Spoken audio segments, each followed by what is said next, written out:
Okay, mental bookmark that. Sometimes God doesn't remove the weight because he's developing you under it. Jesus never said, in this life, you might have trouble. He never said in this life you could have trouble. He said in this life you will have trouble, but be of good cheer, meaning have joy. Why? For I have overcome the world. So, let me help somebody. Problems, struggles, there aren't always a sign that God is absent. Trouble is not proof that God has abandoned you. Sometimes it's the opposite. It's confirmation that God is developing you. Because you won't get these spiritual muscles if I give it to you right now. You must have endurance. Because joy gives endurance. Now watch the text. Hebrews chapter 12, verse 2. It says, fixing our eyes on who? Jesus. Fixing our eyes on who? Jesus. Fixing your eyes on your bills. So the text says, fixing your eyes on your bank. Fixing your eyes on that bank. So the text says, fixing your eyes on his beard. Fixing your eyes on the economy. Fixing your eyes on the Spurs and the Knicks. So the text says, it says, fixing your eyes on who? Jesus. We laugh, but many of us haven't fixed our eyes on him. Fixing your eyes on Jesus, the pioneer and perfecter of faith. For the joy set before him, he endured. Gosh, this is so powerful. The joy, everybody say joy. Set before him, he endured. Now say endured. So joy gives endurance. Okay? For the joy set before him, he endured the cross, scorning its shame, and sat down at the right hand of the throne of God. So in other words, Jesus saw that he would get spit on.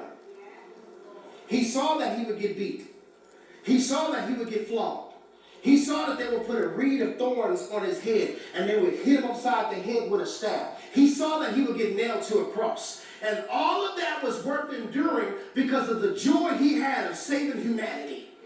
The joy he had that we no longer will be lost. The joy he had that we won't just call God creator, we can call him Abba. All of that gave him joy, which helped him endure. So now it makes sense why the devil doesn't want you to have joy. Because if you don't have joy, you won't. Colossians chapter 1, verse 11. I'm giving you Bible. Being strengthened with all power, according to his glorious might, for all endurance and patience with, what's that word? Giving thanks to the Father.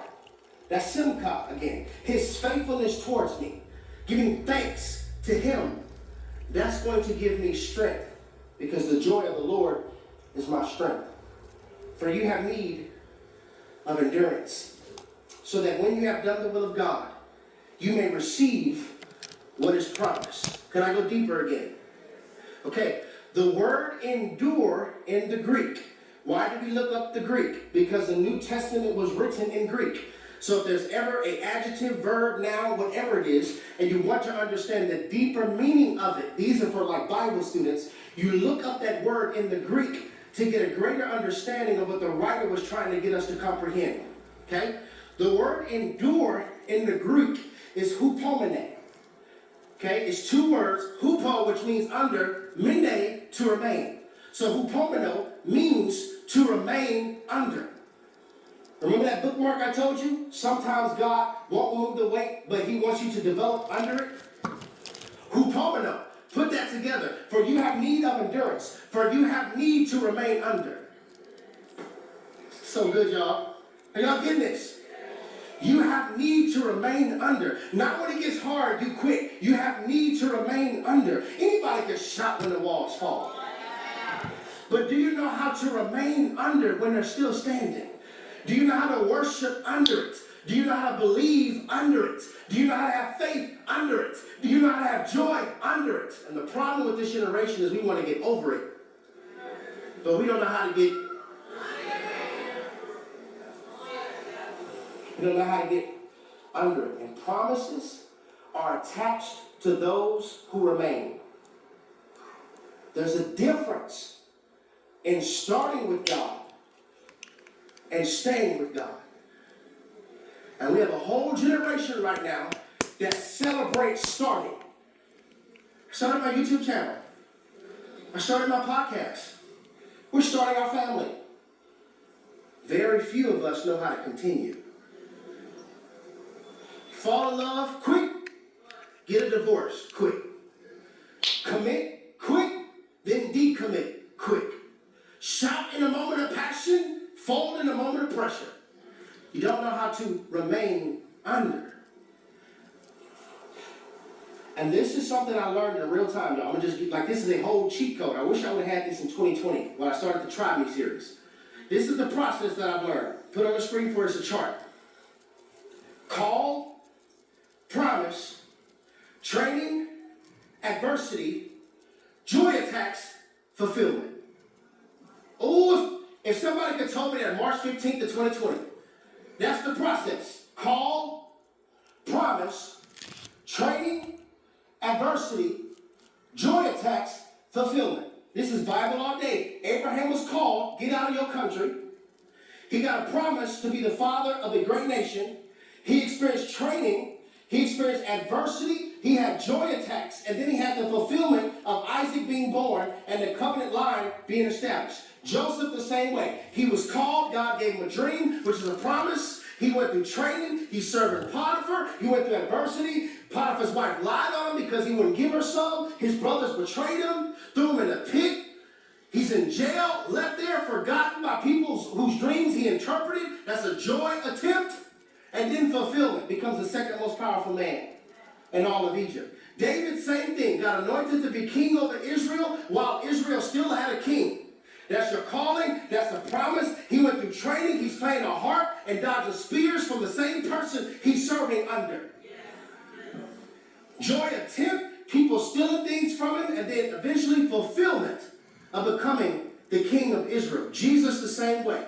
He sent to us, promised that he would raise on the third day, trained up the disciples, trained up the apostles, went through adversity, the Pharisees and the Sadducees and all those other C's, kept on hating and calling him out, and then joy attempt in the garden where he's like, Father, if it be possible, take this away from me. But then he defeats death and sin and fulfills the substitute. So if all of those biblical icons went through this process, what makes you think you won't? For the joy set before him, he endured the cross. Joy gives you endurance. Now it makes sense to me why the Holy Spirit produces it in us, because it helps you endure. But it also makes sense to me why Satan wants to take your joy. And what I've discovered over these last 6 years is the weapon that the enemy uses to try to take your joy is the weapon of weariness. If I could have heard this sermon 6 years ago, he's trying to make you tired. I'm talking to somebody right now. You're tired of waiting, tired of trusting, tired of hoping, tired of serving, tired of believing, tired of recovering, tired of rebuilding. And like, here's the thing, the danger of being weary is exhausted people usually entertain voices they would normally rebuke. There's some things that you normally would rebuke, but when you're tired, you listen to voices that you normally wouldn't listen to. Esau was tired and sold his birthright. Elisha was tired and said, Lord, kill me. Tiredness. Tiredness. The coffee isn't fixing it, is it? Laying down, trying to get 8 hours of sleep and waking up with the battery of your spirit still flashing red. Energy drinks aren't fixing this. That was personal for somebody. Energy drinks aren't fixing this. You pop a melatonin, that's not fixing this. And then you get really irritated when somebody says, girl, if you're tired, bro, if you're tired, why don't you just take a nap? I guess they don't understand that being weary and soul tiredness from joylessness, a nap can't fix.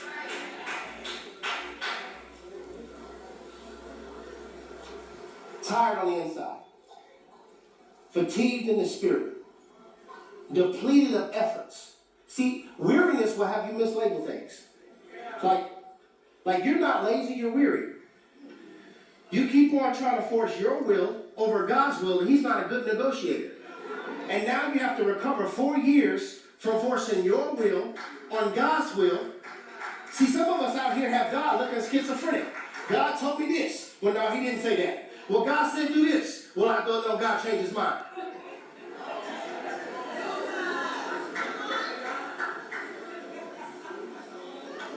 The weapon of weariness designed to take your joy. Like maybe you're not triggered, you're weary. And it's coming out in your attitude. It's coming out in your post. It's coming out in your emotions. It's coming out in your sermons. And everybody who encounters you has to deal with the residue of your weariness. The weapon the enemy uses to take your joy, make them tired. Maybe it's not that you've lost your standards. You're just tired of trusting God's timing. And so now you're entertaining anybody who slides in your DMs. You're entertaining anybody, not because you don't trust God, but you're tired of trusting him. This acronym that I gave, this was a sermon like 3 years ago. Tired. Trouble. I, irritated. R, ready to quit. E, exhausted. D, depleted. Depleted. Some of you are so depleted because the present you, the person that you keep presenting, is tired of acting okay. And you're tired of not just exertion, but rather you're tired of being in the same place year after year. June is tomorrow, still tired. 6 more months, we'll be celebrating. We're in 2027, still tired. Took a vacation, still tired. I'm telling you, it's from joylessness. Joylessness. One type of tiredness requires rest. Another type of tiredness requires joy. Galatians chapter 6, verse 9. And let us not be weary in well-doing, for in due season we shall reap. Here's the part we don't like reading. If we faint not. So hell focus is on the faint. Make them tired. Give these points, then I'm done. Number 1, joy is sustained by trust in God's character, not the speed of his timing. Please write this down. Joy is sustained by trust in God's character, not their character, not even your character, but his character, not the speed of his timing. Number 2, joy grows when you remember what God has already done, which is why I said find the joy. So yes, I can think about horrible stuff all day and start to get depressed. But if I start to think about all the stuff that God has done towards me, it shifts my mood. The way I think determines how I think. Number 3, joy is preserved when you choose worship in the tension of waiting. Habakkuk clearly models this. Habakkuk chapter 3, verse 17. He says, though the fig tree does not bud, and there are no grapes on the vine, the olive crop fails, and the fields produce no food, though there are no sheep in the pen, and no cattle in the stalls, yet I will rejoice in the Lord. I will be joyful in God, my Savior.